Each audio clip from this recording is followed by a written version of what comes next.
Hello, friends. Welcome back to our short story series. In this series, we are going to share classic fairy tales, updated and changed based on your suggestions. In this story, we are going to hear about a little girl who lives with her grandmother in a small cottage. They are very poor and do not have very much. The little girl goes out into the forest to collect some wood to sell for food. But when she is in the forest, she meets some other people, and she stops to help each one of them with the little that she has. Will anybody be able to help her?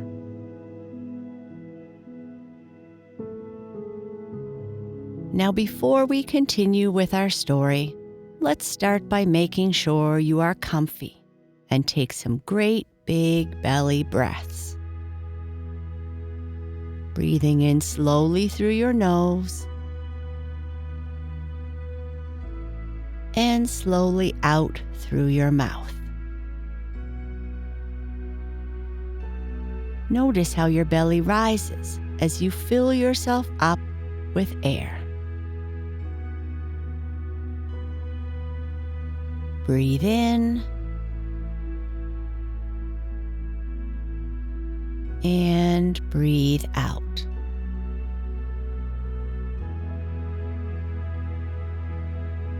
Notice how relaxing it feels as you release the breath. Breathe in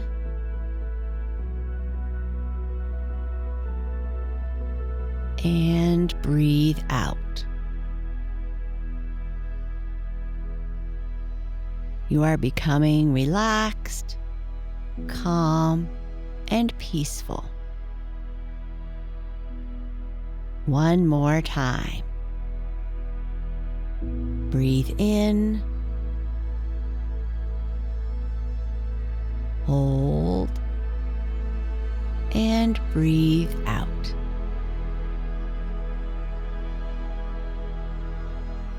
Now let's continue with our story.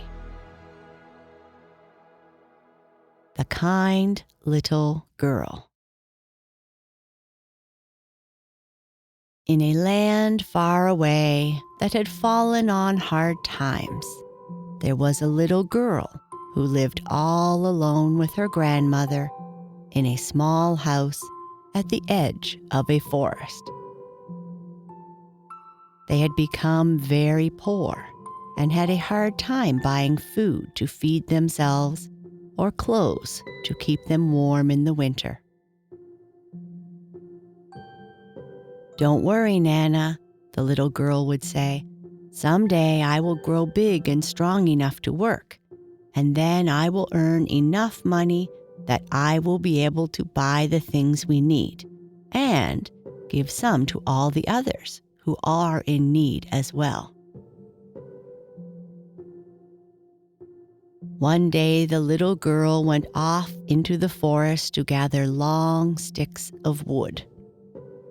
These she hoped to sell for enough money at the market in town so that she might be able to buy some food. As she thought it might take her all day, she took with her into the forest a piece of some stale bread, which was all they had left to eat.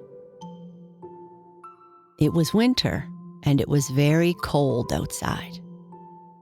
The little girl wrapped her little shawl about her and ran as fast as she could. She was hungry, but she intended to save her piece of bread until after the wood was gathered. Just as she reached the edge of the forest, she met a boy, even smaller than she herself, and he was crying. The little girl, who always cared about other people, stopped and asked the child why he was crying. "I am crying," he answered, "because I am so hungry." "Have you had nothing to eat today?" she asked. I have had nothing, and I think we ran out of food, and I don't know where to go for food." The little girl sighed.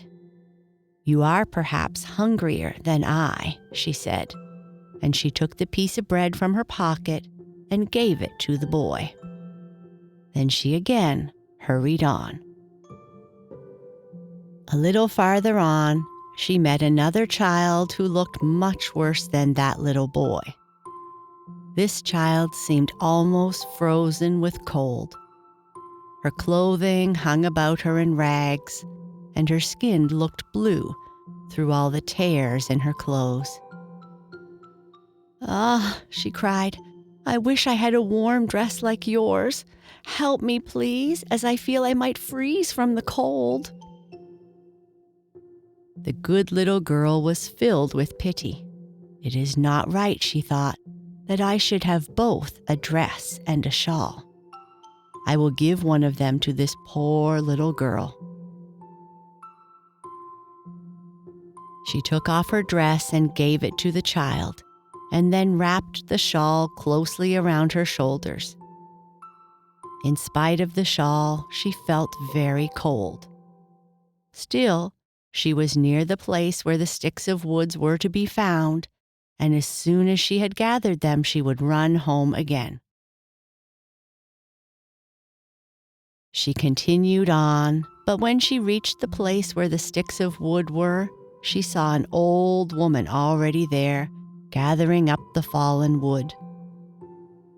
The old woman's body looked pained from the cold, and she was so poor and miserable looking that the little girl's heart ached for her. "Oh, oh," groaned the old woman, "how my poor bones do ache from the cold." The little girl thought of her own grandmother and of how she sometimes suffered from the cold, and she had pity on the old woman.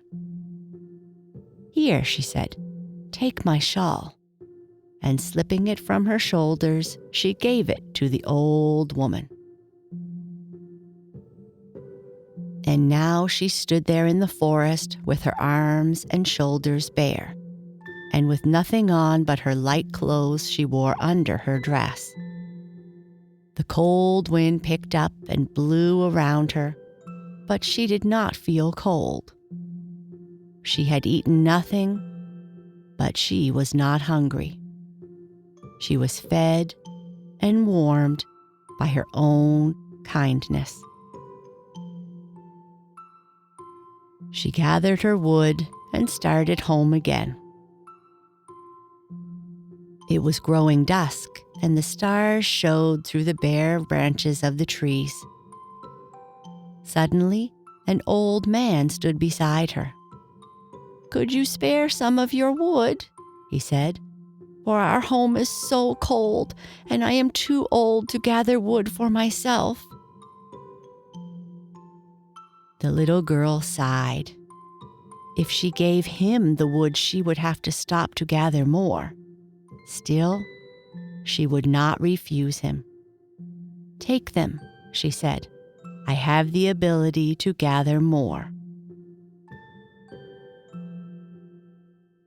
No sooner had she said this than she saw it was not an old man who stood before her, but an angel.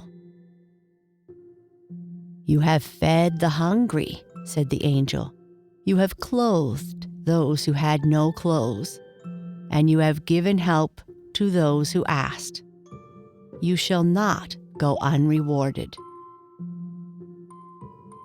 At once a light shone around the child, and it seemed to her that all the stars of heaven were falling through the bare branches of the trees. But these stars were diamonds and rubies and other treasure. They formed a glittering carpet on the ground. "Take them," said the angel, "for they are yours." The child, wondering if this was a dream, in multiple trips gathered all the treasure and diamonds together, all that she could possibly carry. While she carried the fortune, she looked for the angel, but the angel was gone. The diamonds and rubies and other treasure were enough to make her and her grandmother rich beyond their wildest dreams. But this was not in the little girl's nature. So she first made sure that all the poor were warm, had food, and were clothed. Her grandmother and her still had all they would ever need, as they too were fed, warm, and clothed for the rest of their lives, and were beloved by all who knew them. And that's the end of this story. Now say after me, aloud, or just to yourself. I can make a difference. I can change the world.